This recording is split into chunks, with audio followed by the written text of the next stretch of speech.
Next point आहे traditional and alternate response hierarchy models. त्याच्यामध्ये दोन टाइप्स आहेत. म्हणजे पण दोन टाइप्स मध्ये बायफर्केट करून स्टडी करणार. ट्रॅडिशनल रिस्पॉन्स हायरार्की मॉडेल्स आणि alternate response hierarchy models. Traditional response hierarchy models मध्ये जर बघितलं तर त्याच्या अंडर 4 मॉडेल्स येतात. Ida model, hierarchy of effects model, innovation adoption model आणि इन्फॉर्मेशन प्रोसेसिंग मॉडेल. पहिलं मॉडेल जे आहे आयडा मॉडेल. तर आयडाचा लॉंग फॉर्म जर आपण बघितला तर A for attention, I for interest, D for desire आणि A फॉर ऍक्शन. ठीक आहे. त्याचं एक्झाम्पल जर कन्सिडर करायचं झालं तर एखादी ऑर्गनायझेशन जे आहे तर ते त्याचे प्रोडक्ट कसे सेल करते. तर ट्रॅडिशनल वे आहे आयडा मॉडेलचा की अटेन्शन सीक केलं जातं. त्याच्याबद्दलचा अवेअरनेस जो आहे म्हणजे अशा पद्धतीचे प्रोडक्ट्स मार्केटमध्ये अवेलेबल आहेत हे आधी कंझ्युमर पर्यंत पोहोचवलं जातं. मग वेगवेगळ्या ऍडव्हर्टाइजमेंट्स असतील किंवा मूवीमध्ये ते प्रोडक्ट वापरले जात असतील प्रमोशनल पर्पज साठी आणि ते प्रोडक्ट अवेलेबल आहेत. त्यांच्याकडे अटेन्शन सीक केलं जातं. ठीक आहे की हे प्रोडक्ट मार्केटमध्ये आहेत, त्याचे हे फीचर आहेत. त्याच्यानंतर इंटरेस्ट जो आहे की हे प्रोडक्ट वापरल्यानंतरचा इफेक्ट काय आहे किंवा त्याच्यातून काय काय बेनिफिट मिळू शकतात. मग आता ब्युटी प्रोडक्ट्स जर कन्सिडर केले तर बरेचसे beauty products easily sell out होऊ शकतात त्यांच्या आयडा मॉडेलवरून. त्याच्यानंतर आहे डिझायर मध्ये हे प्रोडक्ट आपल्याला परचेस केलं पाहिजे ही डिझायर कस्टमरच्या माइंड मध्ये क्रिएट होते. मग त्याच्यासाठी वेगवेगळे सेल्स किंवा मार्केट स्ट्रॅटेजीज ज्या आहेत तर त्या यूज केल्या जातात. जसं की एखादा प्रोडक्ट परचेस केल्यानंतर मग त्या प्रोडक्ट सोबत काहीतरी कुपन कोड मिळेल किंवा कॅशबॅक मिळेल. अशा पद्धतीने मार्केटिंग केलं जातं. आणि लास्ट जे आहे की ऍक्शन की कंझ्युमर ऍक्च्युअली ते प्रोडक्ट जे आहेत तर ते परचेस करतात. नेक्स्ट आहे hierarchy of effects model. Hierarchy of effects model मध्ये 3 स्टेप्स आहेत. 3 मेन स्टेप्स आहेत. त्याचे ऑब्जेक्टिव्ह हे असतात की अवेअरनेस, नॉलेज अँड कॉम्प्रिहेन्शन. आपण ऍक्च्युअली हे पिरामिड बघायला गेलं तर पहिली स्टेप जी आहे त्याच्यात ती आहे अवेअरनेस.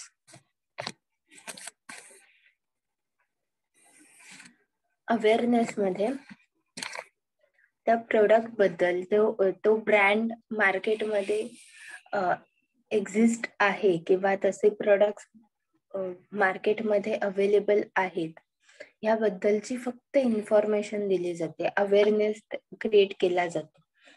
नेक्स्ट आहे नॉलेज किंवा कॉम्प्रिहेन्शन. तर ते प्रोडक्ट कसे यूज केले जातात, त्याचे बेनिफिट्स काय आहेत, त्या प्रोडक्ट्स किंवा सर्व्हिसेसचे कॅरेक्टरिस्टिक्स काय आहेत याबद्दलचं नॉलेज प्रोव्हाइड केलं जातं. ठीक आहे. किंवा अवेअरनेसमुळे काय होतं की फक्त हे प्रोडक्टचं नाव ऐकलंय बाकी त्याचे फीचर काय आहेत ते माहिती नाही हे होऊ शकतं. त्याच्यामुळे नॉलेज प्रोव्हाइड केलं जातं की त्या प्रोडक्टचं युटिलायझेशन कशा पद्धतीने केलं जातं, त्याचे कॅरेक्टरिस्टिक्स वगैरे. त्याच्यानंतर आहे लिंकिंग मध्ये ते प्रोडक्ट्स युटिलाइज कोण कोण करतं. ठीक आहे. मग जेव्हा ऍडव्हर्टाइजमेंट केल्या जातात किंवा मार्केटिंग केलं जातं तर जेव्हा सेलिब्रिटीज यूज केले जातात त्याच्यामध्ये ऍज अ मॉडेल म्हणून तर कन्सिडर केलं जातं की हे सेलिब्रिटी ते प्रोडक्ट यूज करतात.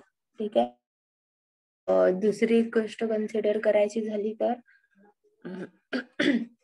आपण एखादं प्रोडक्ट परचेस करायच्या आधी त्याचे पॉइंट्स जे आहेत आउट ऑफ 5, ठीक आहे, फीडबॅक जो आहे कस्टमरचा आफ्टर युटिलायझिंग दॅट प्रोडक्ट, तर ते कन्सिडर करतो की आउट ऑफ 5 4 अबाव स्टार्स जर असतील तर आपण ते प्रोडक्ट चांगले आहे म्हणून कन्सिडर करतो. त्याच्यानंतर प्रेफरन्सेस मध्ये टार्गेटेड ऑडियन्सच्या आजूबाजूचेच लोकांपैकी कोणीतरी ते प्रोडक्ट्स यूज केलेले असतात. आता त्यांचं फ्रेंड सर्कल असेल, नेबर्स असतील, फॅमिली मेंबर्स असतील, आणि मग ते त्यांचा फीडबॅक जो आहे तर तो देतात. आणि प्रोडक्ट्स खरोखर चांगले असतील तर आपण प्रोडक्ट्स जे आहेत तर ते रेफर करतो की हा हे प्रोडक्ट यूज करून बघ. That is preferences. त्याच्यानंतर आहे कन्व्हिक्शन, की कस्टमरचं माइंड ऑलरेडी तयार झालेलं असतं की आता त्याला ते प्रोडक्ट परचेस करायचं आहे. आणि लास्ट पॉइंट आहे की परचेस, की ऍक्च्युअल ऍक्शन, की तो प्रोडक्ट ते परचेस करतो.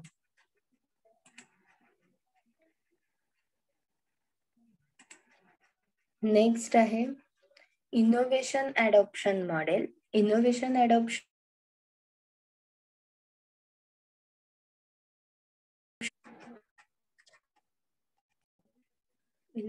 अडॉप्शन मॉडेल पहिली स्टेप आहे अवेअरनेस. पुन्हा पुन्हा आपण एकच स्टेप बघतोय की त्याच्यामध्ये प्रोडक्टची किंवा त्या ब्रँडची इन्फॉर्मेशन फक्त, की तो ब्रँड मार्केटमध्ये अवेलेबल आहे, एवढी या पद्धतीने अवेअर केलं जातं. एवढी बेसिक इन्फॉर्मेशन जी आहे तर ती कस्टमर पर्यंत पोहोचवली जाते. त्याच्यानंतर आहे इंटरेस्ट मध्ये इनोव्हेटिव्ह प्रोडक्ट्स असतील किंवा कस्टमरचा इंटरेस्ट जो आहे तर तो सीक केला जातो. त्यांचं अटेन्शन ग्रॅब केलं जातं की त्यांना ते प्रोडक्ट परचेस करावं असं वाटलं पाहिजे. त्यांनी ते इंटरेस्ट घेऊन त्या प्रोडक्ट बद्दलची इन्फॉर्मेशन जी आहे तर ती घेतली पाहिजे.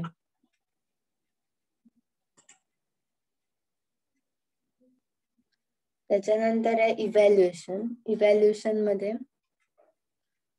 समजा आपण प्रोडक्ट म्हणून मोबाईल जर कन्सिडर केला तर वेगवेगळे ब्रँड्स अवेलेबल आहेत मार्केटमध्ये, पण तेच आपण वेगवेगळ्या कंपनीचे फोन जे आहेत तर ते इव्हॅल्युएट करतो. मग ते त्याच्या फीचर बेसिसवर असतील किंवा प्राइस बेसिसवर असतील, त्याची होम डिलिव्हरी आहे त्याच्यावर डिपेंड असेल. वेगवेगळे गोष्टी ज्या आहेत, वेगवेगळे पॅरामीटर्स जे आहेत तर त्याच्यावर अनालाइज करतो, इव्हॅल्युएट करतो. मग ती स्पेसिफिक गोष्ट सुद्धा इव्हॅल्युएट करतो की हा या गोष्टीमध्ये हे फीचर जरा कमी आहे किंवा हे फीचर जास्त आहे, ऍडव्हान्स फीचर आहे. That is evaluation. फोर्थ आहे ट्रायल बेसिसवर आपण ते प्रोडक्ट जे आहेत तर ते यूज करतो किंवा हाताळतो. आणि फोर्थ आहे की अडॉप्शन, की ट्रायल जर सक्सेसफुल असेल तर प्रोडक्ट्स इझिली अडॉप्ट केले जातात.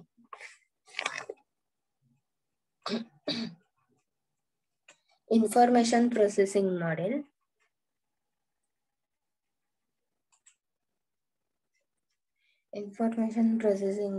त्याच्यामध्ये 6 स्टेप्स आहेत. Exposure presentation, attention, comprehension, message acceptance आणि रिटेन्शन, आणि लास्ट आहे परचेस बिहेवियर. ह्याच्यामध्ये या 6 स्टेप मध्ये मॉडेल जे आहे, प्रोडक्ट आहे किंवा ब्रँड आहे तर तो प्रेझेंट केला जातो, की त्या ब्रँडची हिस्ट्री साधारण काय असेल किंवा त्या कंपनीची, त्यांचे प्रोडक्ट्स कशा पद्धतीचे आहेत, त्यांच्याकडे कुठले कुठले प्रोडक्ट्स अवेलेबल आहेत, प्रेझेंट केलं जातं. ठीक आहे. त्याच्यानंतर अटेन्शन ग्रॅब केलं जातं. आता त्यांच्याकडे जर नवीन प्रोडक्ट असेल किंवा त्यांचं फोकस मार्केटिंग असेल, एखाद्या स्पेसिफिक प्रोडक्ट बद्दल ते कॅम्पेन तयार केलं असेल तर त्याच्याकडे अटेन्शन जे आहे तर ते ग्रॅब केलं जातं. जसं की अमूलच्या ऍडव्हर्टाइजमेंट आपण बघतो पण त्यांच्या ऍडव्हर्टाइजमेंट मध्ये सुद्धा त्यांचे कंबाईन ऍडव्हर्टाइजमेंट वेगळे आहेत आणि त्यांच्या स्पेसिफिक ऍडव्हर्टाइजमेंट वेगळे आहेत.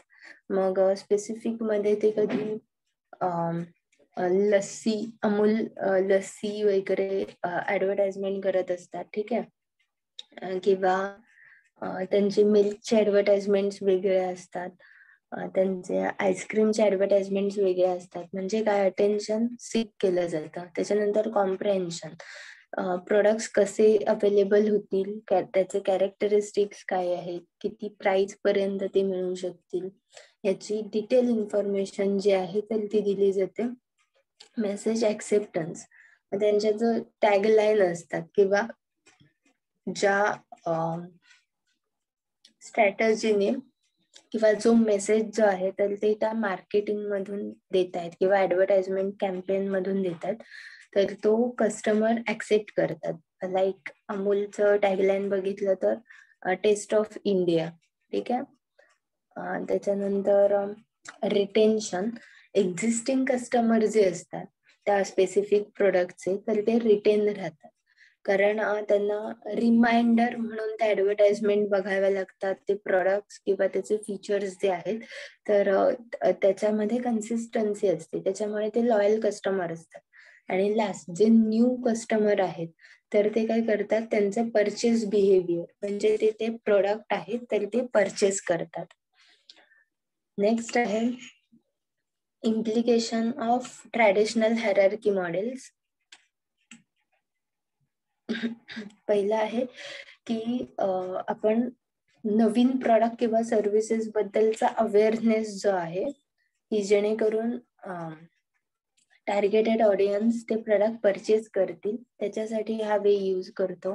त्याच्यानंतर दुसरा आहे की ब्रँड लॉयल्टी असेल किंवा मार्केटर्स जे आहेत तर ते काय करतात की कंटिन्युअस ऍडव्हर्टाइजमेंटमुळे कस्टमरला रिमाइंड करत असतात. रिपिटेटिव्ह ऍडव्हर्टाइजमेंट मधून कस्टमरला रिमाइंड केलं जातं की हे प्रोडक्ट परचेस करायचंय किंवा हे प्रोडक्ट आपण यूज करतो, आणि तो कस्टमर त्या प्रोडक्टला ते प्रोडक्ट बाय करण्यासाठी स्टिक राहतो ऑटोमॅटिकली. जसं की समजा टेलिव्हिजन ऍडव्हर्टाइजमेंट जर आपण बघितल्या तर एखाद्या प्रोडक्टची ऍडव्हर्टाइजमेंट, आता नेहमीचे जर प्रोडक्ट बघायचे झाले तर ओके, ब्युटी प्रोडक्ट्स बद्दल बोलूया. बरेच कंपनीचे, बरेच ब्रँड्सचे ब्युटी प्रोडक्ट्स अवेलेबल आहेत, त्यांच्या ऍडव्हर्टाइजमेंट केल्या जातात. पण ग्लो अँड लवलीची ऍडव्हर्टाइजमेंट जर बघितली तर ती जर बरेच दिवस टीव्हीवर दिसली नाही तर बाकीचे म्हणजे त्याचे कस्टमर जे आहेत, एक्झिस्टिंग कस्टमर, तर ते काय करणार आहेत, स्विच होणार आहेत, दुसरे प्रोडक्ट यूज करायला सुरुवात करतील. बरेचसे कस्टमर आहेत ते, ठीक आहे. तेच जर त्या ऍड कंटिन्युअस दिसत असतील टेलिव्हिजनवर तर कस्टमर तेच प्रोडक्ट युटिलाइज करत असतात. नेक्स्ट आहे, कारण एक्झिस्टिंग कस्टमरवर पण ऍडव्हर्टायझिंगचा इम्पॅक्ट असतो. त्याच्यानंतर आहे कम्युनिकेशन इफेक्टिव्हनेस जो आहे तर तो ट्रॅडिशनल हायरार्की मॉडेल्स मध्ये जो आहे तर तो इझिली मेजर करता येतो.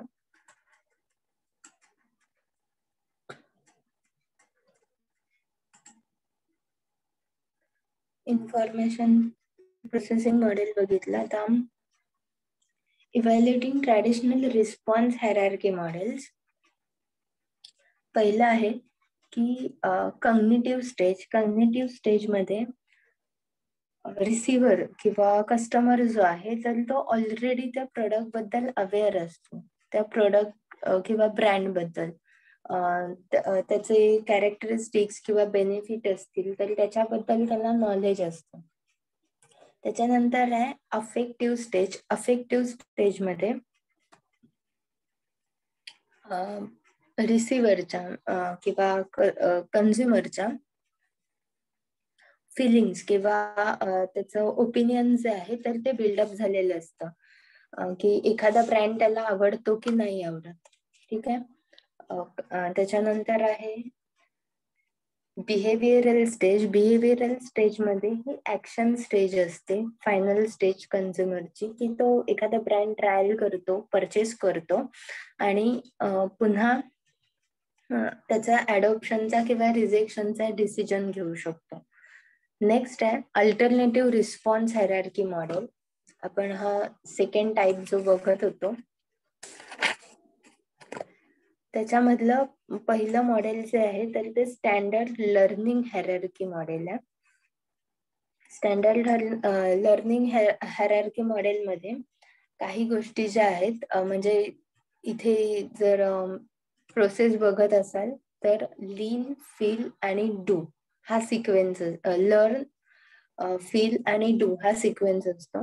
आपण जर प्रोडक्ट कन्सिडर करायला गेलो कार सारखं, ठीक आहे, तर आपण कार चालवायला शिकतो आधी, त्याच्यानंतर त्याची ट्रायल घेतो, म्हणजे थोडक्यात त्या कारचा फील घेतो की तुम्हाला कम्फर्टेबल आहे की नाही, आणि मग ती परचेस करतो. स्टँडर्ड लर्निंग हायरार्की आहे. त्याच्यानंतर डिसोनन्स और ॲट्रिब्यूट हायरार्की थेरी, त्याच्यामध्ये डू, फील आणि लर्न ह्या स्टेप आहेत, की आधी परचेस केलं जातं, फील केलं जातं आणि मग लर्न केलं जातं. मग ह्याच्यामध्ये आपण मोबाईल फोन जे आहे तर ते कन्सिडर करू शकतो, कारण प्रत्येक फोनचं फीचर जे आहे तर ते वेगळं असतं, ठीक आहे. तर मग ते फोन परचेस केल्यानंतर आपण त्या फोनचा आधी फील घेतो, की ह्या फोनमुळे आपल्याला काय काय फीचर्स यूज करता येतील, त्याच्यानंतर आपलं वर्क किती इझी होणार आहे, आणि त्याच्यानंतर त्याचे जे फीचर्स आहेत तर ते आपण काय करतो, अडॉप्ट करतो, शिकतो, की फोटो कसे काढले गेले पाहिजे, त्याच्यामध्ये फिल्टर्स कसं करायचंय, व्हिडिओ एडिट करता येणार असतील तर ते व्हिडिओ कसे एडिट करता येणार आहेत वगैरे. त्याच्यानंतर त्यातला थर्ड टाइप जो आहे तर तो आहे low involvement hierarchy. Low involvement hierarchy मध्ये लर्न, डू आणि फील हा सिक्वेन्स असतो. त्याच्यामध्ये खूप ब्रँड अल्टरनेटिव्ह अवेलेबल असतात.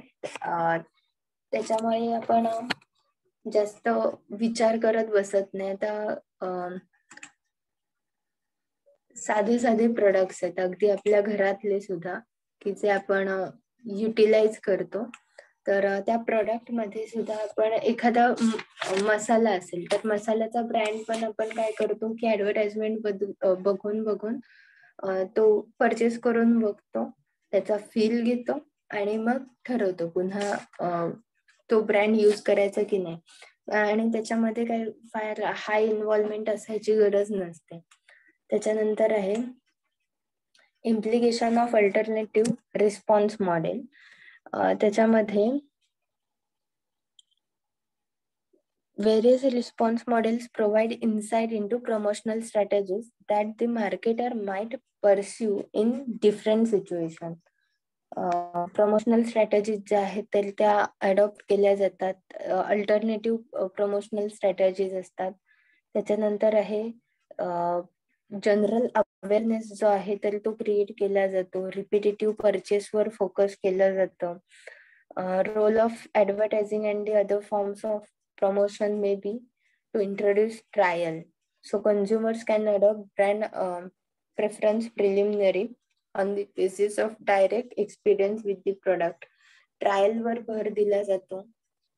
आता कार किंवा से मोठे व्हेकल असतील तर ट्रायल बेसिसवर त्यांना अपील केलं जातं. किंवा डिटर्जंटची पण एक ऍडव्हर्टाइजमेंट आहे, तर ते पण ट्रायल बेसिसवर, की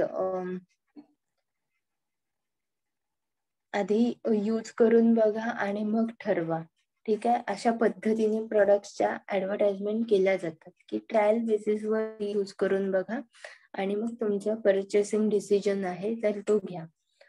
त्याच्यानंतर आहे establishing objective and budgeting for promotional programme.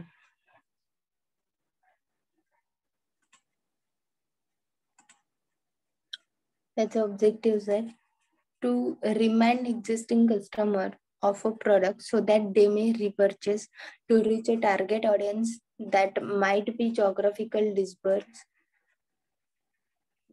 to improve the image of the firm and to prove that the product is superior to that the competitor etc. आता पहिलं जर पहिलं ऑब्जेक्टिव्ह बघायला गेलं तर एक्झिस्टिंग कस्टमरला ते प्रोडक्ट रिपर्चेस करण्यासाठी त्यांचं माइंड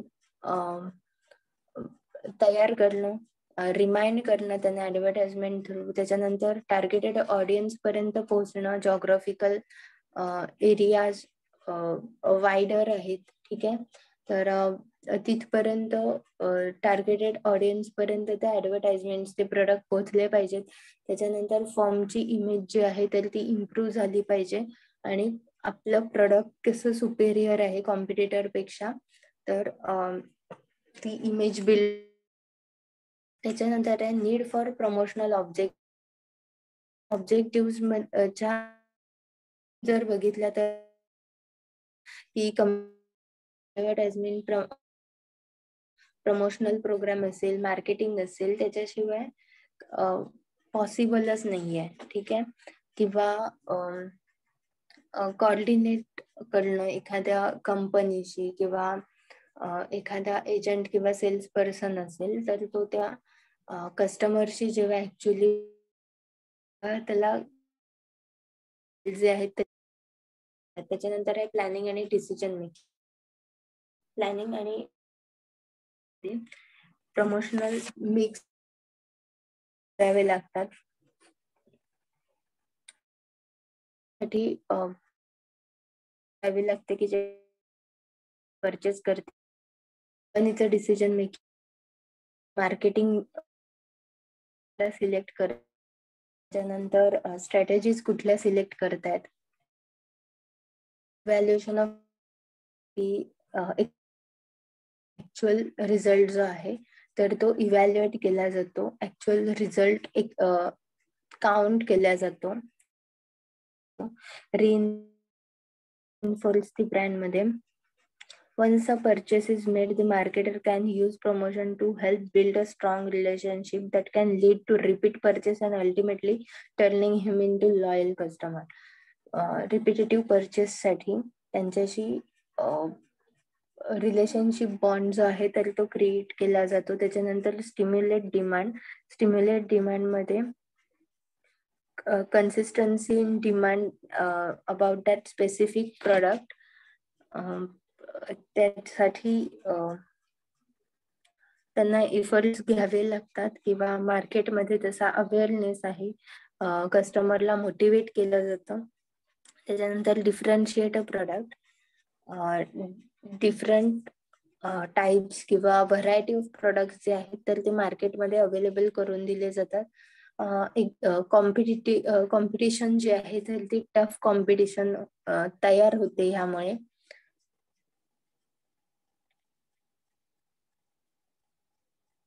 डिटरमायनिंग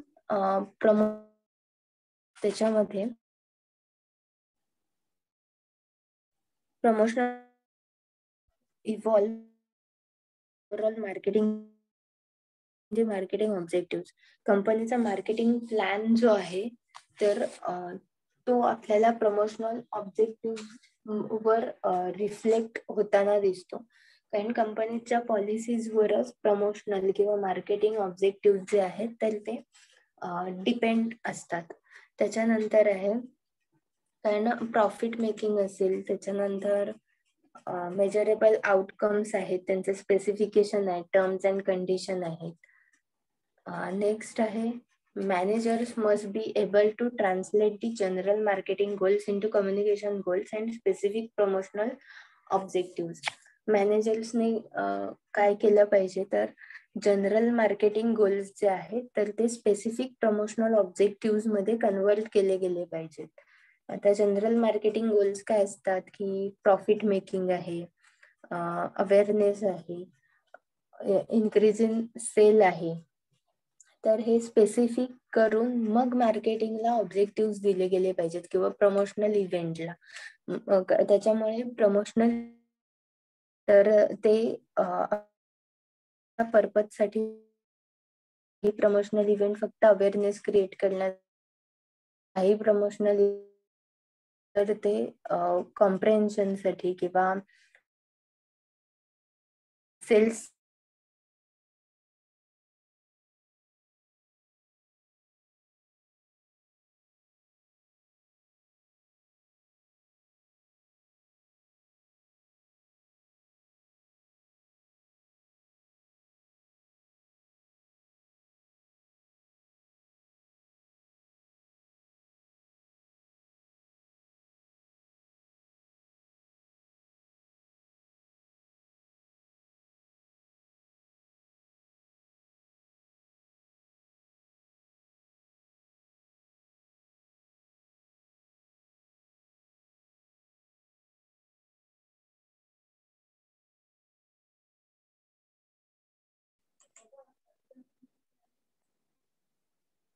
नेक्स्ट पॉइंट आपण बघतोय की सेल्स वर्सेस कम्युनिकेशन ऑब्जेक्टिव्ह.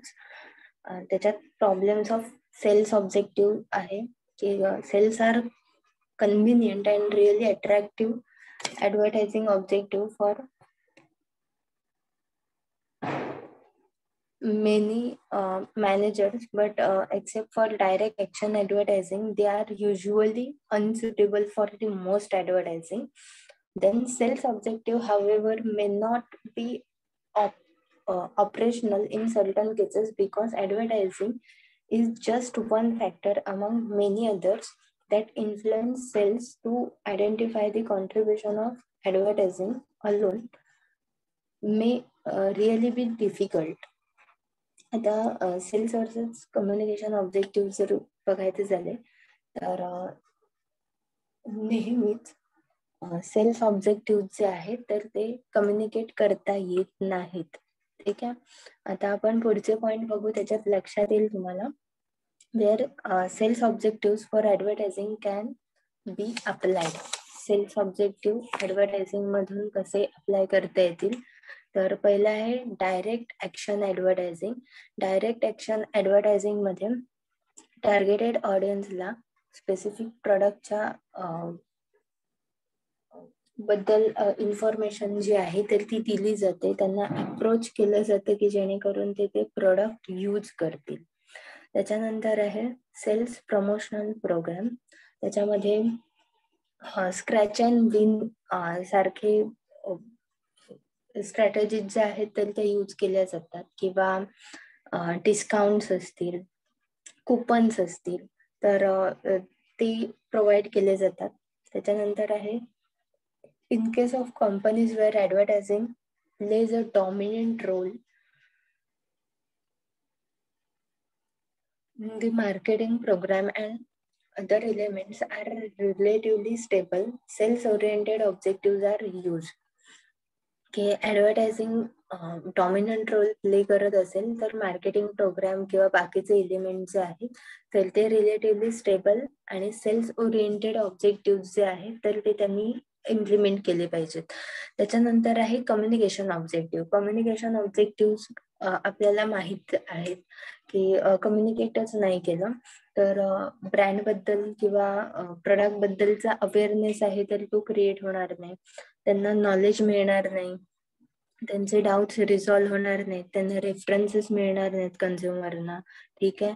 आणि फायनली आपल्याला जो आउटकम हवाय, आपल्याला जो रिझल्ट हवाय की आपले प्रोडक्ट सेल आउट व्हायला पाहिजेत, कस्टमरने ते रिपीटेडली बाय करायला पाहिजेत, तर ते अचीव्ह होणार नाही. त्याच्यानंतर आहेत communication effects pyramid. Communication effects pyramid मध्ये बेसिक ऑब्जेक्टिव्ह जर बघितलं गेलं तर पहिलं आहे की अवेअरनेस, नॉलेज और कॉम्प्रेन्शन जे आहे तर त्याच्यासाठी कम्युनिकेशन यूज केलं जातं. त्याच्यानंतर कन्झ्युमर जेव्हा ह्या पिरॅमिडच्या नेक्स्ट लेवलला येतो तर तेव्हा त्या कन्झ्युमरला इंटरेस्ट किंवा साठी, ट्रायल साठी हेल्प केली जाते.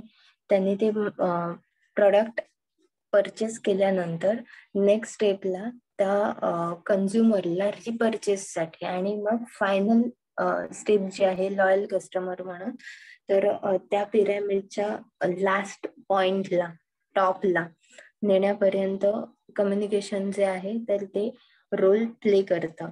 त्याच्यानंतर प्रॉब्लेम्स ऑफ कम्युनिकेशन ऑब्जेक्टिव्ह मध्ये दरवेळी कम्युनिकेशन जे आहे तर ते सेल्स ऑब्जेक्टिव्ह फुलफिल करू शकेल असं नाहीये. आता सेल्स ऑब्जेक्टिव्ह जे असतील तर ते आता आपण बऱ्याचशा ऍडव्हर्टाइजमेंट बघतो, तर त्या ऍडव्हर्टाइजमेंट मधून त्यांना तो एक्झॅक्ट मेसेज दरवेळी देताच येईल असं नाहीये. आता प्रॉफिट मेकिंग हे जर ऑब्जेक्टिव्ह ठेवून मार्केटिंग करत असतील तर मग त्याचे ऍडव्हर्टाइजमेंट तयार करताना ते काय पद्धतीने मेसेज तयार करतील हेच त्यांना ऑब्जेक्टिव्ह त्यांना दाखवायचे असतील तर नाही दाखवू शकत. ठीक आहे. त्यामुळे हे कम्युनिकेशन ऑब्जेक्टिव्ह मधले प्रॉब्लेम्स आहेत की प्रत्येक ऑब्जेक्टिव्ह जे आहे तर ते त्याच्यामध्ये दाखवू शकत नाही तेवढी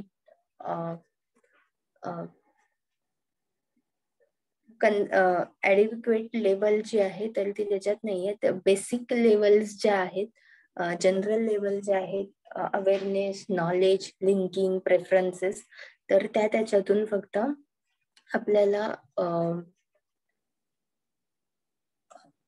ऍडव्हान्टेज मिळू शकतो कम्युनिकेशनचा. त्याच्यानंतर आहे DAGMAR, an approach to setting objective. त्या डॅगमार मॉडेल काय आहे तर defining advertising goals to measure advertising result. Communication process जर बघितली डॅगमार अप्रोचची तर त्याच्यामध्ये 4 पॉइंट्स आहेत. पहिला आहे awareness, making the consumer aware of the existing of the brand or company. त्याच्यानंतर comprehension, developing and understanding of what the product is and what it will do for the consumer. Next आहे conviction, developing a mental disposition in the consumer to buy the product, and action getting the consumer to purchase the product. Detail मध्ये जर बघायला गेलो, एक तर डॅगमार जे आहे तर ते काय करतं, ऑब्जेक्टिव्ह सेट करायला मदत करतं जेणेकरून ते त्याचे रिझल्ट जे आहेत तर ते नंतर मेजर करता येतील.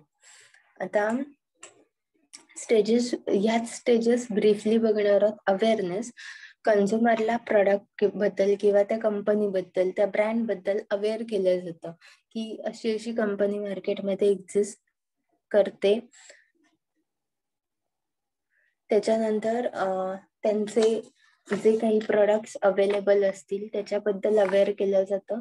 त्याच्यानंतर आहे कॉम्प्रेन्शन मध्ये sufficient knowledge and information about product or organization is necessary, आणि target audience to learn something about product, organization or offer.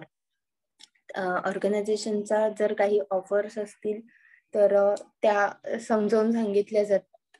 त्या जर लिमिटेड टाइम पिरियड साठी असतील किंवा त्या ऑफर कशा अवेल करायच्या, त्याच्यावर कसं क्लेम केलं पाहिजे, ह्या गोष्टी त्यांना सांगितल्या जातात.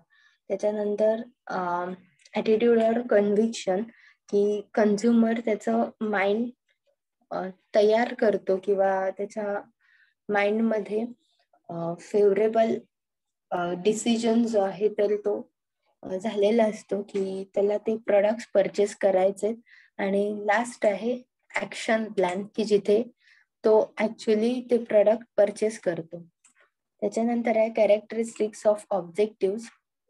कॅरेक्टरिस्टिक्स जर बघायला गेलं तर concrete and measurable, target audience, benchmark and degree of change sort. Concrete आणि मेजरेबल ऑब्जेक्टिव्ह जे आहेत तर ते सेट केले जातात की जेणेकरून टार्गेटेड ऑडियन्सशी प्रॉपरली कम्युनिकेट करता येईल त्यांच्यापर्यंत, आणि सेल्स ऑब्जेक्टिव्ह जे आहेत तर ते अचीव्ह होतील. त्याच्यानंतर टार्गेट ऑडियन्स जो आहे तर त्यांना कन्सिडर केलं जातं, त्यांचा अवेअरनेस जो आहे तर तो इन्क्रीज केला जातो. नेक्स्ट आहे बेंचमार्किंग मध्ये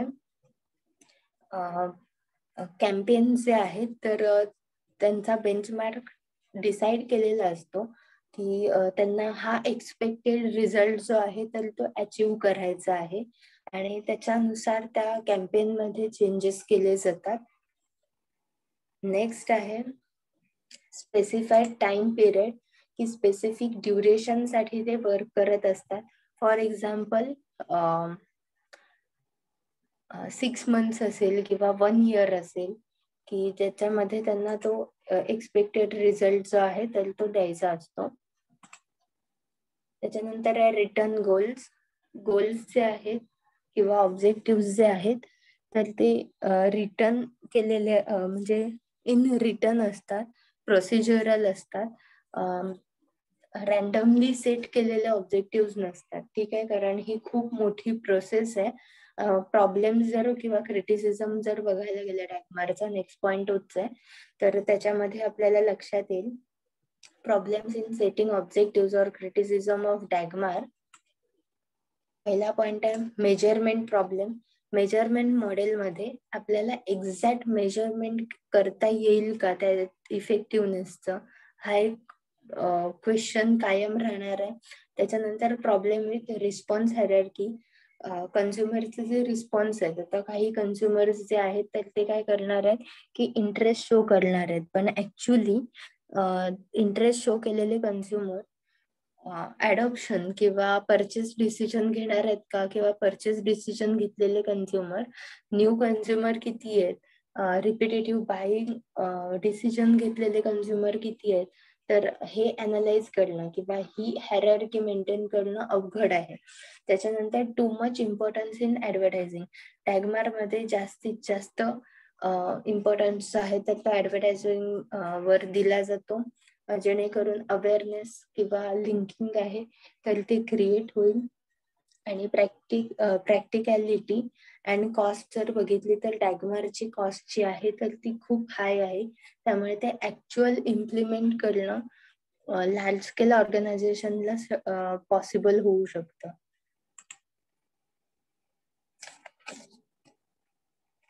त्याच्यानंतर इनहिबिटिंग क्रिएटिव्हिटी. ह्याच्यामध्ये क्रिएटिव्हिटीला स्कोप जो आहे तर तो कम्पॅरेटिव्हली लेसर आहे. त्याच्यानंतर आहे setting objective for the IMC programme. IMC programme साठी ऑब्जेक्टिव्ह कसे सेट केले जातात, तर 5 स्टेप्स आहेत. पहिला आहे ऍटिट्यूड, नेक्स्ट आहे नॉलेज, प्रेफरन्सेस, कन्व्हिक्शन आणि परचेस बिहेवियर. ऍटिट्यूड मध्ये कन्झ्युमर जे आहेत तर त्यांना त्या प्रोडक्ट बद्दलची इन्फॉर्मेशन दिल्यानंतर किंवा त्या ब्रँड बद्दल अवेअर केल्यानंतर त्याचा फेवरेबल ऍटिट्यूड असायला पाहिजे. त्या ऍडव्हर्टाइजमेंट, ती मार्केटिंग जे आहे तर त्याची इन्फॉर्मेशन त्यांनी ऍक्सेप्ट केली पाहिजे, त्या ब्रँडला ऍक्सेप्ट केलं पाहिजे. हा पहिला ऍटिट्यूड आला कन्झ्युमरचा. त्याच्यानंतर आहे नॉलेज. नॉलेज मध्ये ते प्रोडक्ट्स ऍक्च्युली कसे वर्क करतात, कंपनी काय काम करते याच्याबद्दलचं नॉलेज. त्याच्यानंतर आहे प्रेफरन्सेस, की ते प्रोडक्ट्स किंवा सर्व्हिसेस युटिलाइज केलेले जे कन्झ्युमर्स आहेत तर त्यांचा फीडबॅक, ठीक आहे, तर तो प्रेफरन्स म्हणून कन्सिडर केला जातो. त्याच्यानंतर conviction. Consumer made up his mind to adopt the product. And final, purchase behavior. Consumer product purchase करतो तर मग IMC प्रोग्राम जो आहे तर तो सक्सेसफुल झाला. If he rejects that product then it